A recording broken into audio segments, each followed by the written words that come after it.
So sometimes a producer says to me, I got this audio clip or a video clip from a website that sells audio only clips or audio visual only clips. And I say to them, okay, well that's good.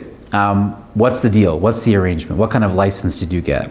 So it's important when someone's getting audio from an audio only clip website, Shutterstock or the others that exist, that they make sure that they actually are paying for the license and not just, thinking they have the license. So it's important to see the receipt of their actual purchase.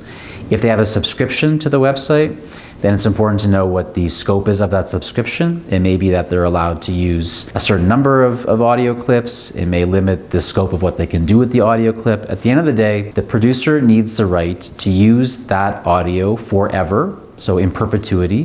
They need the right to use it for any commercial purpose. It can't be limited to non-commercial purposes.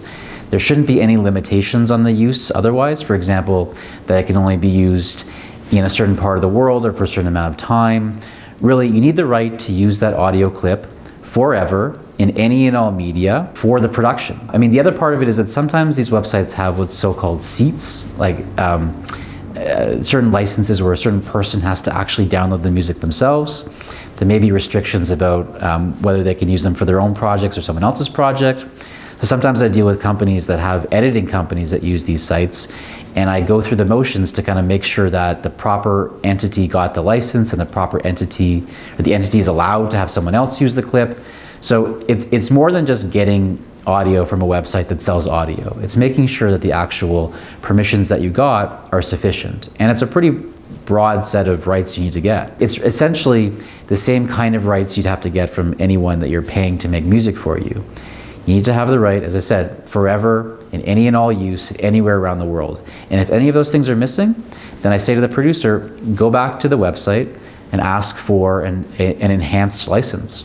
Those websites are happy to sell you anything you need. If the producer isn't already getting the rights that they need, then go back to the website and get the rights that you need.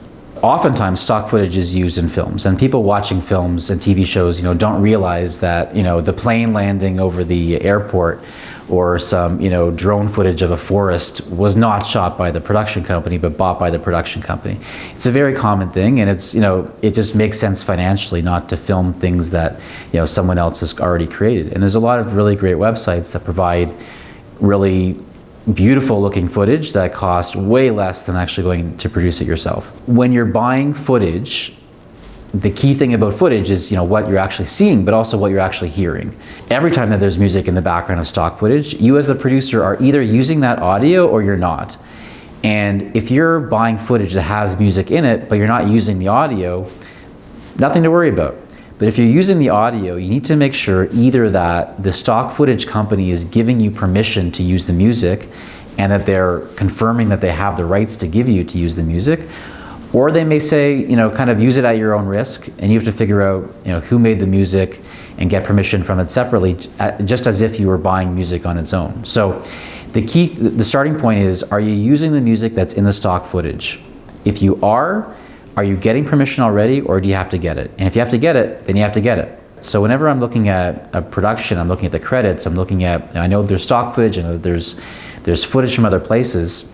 If the credits don't list the places where they got the footage from, or the audio or audio visual footage from, I say to them, is it a requirement of your license that you have to credit this company or this person? Because if you get all your rights, but there's a requirement that you credit them, and you don't credit them, now there's a problem. So it's not just about permissions, it's about knowing what you have to do to actually fulfill your obligations.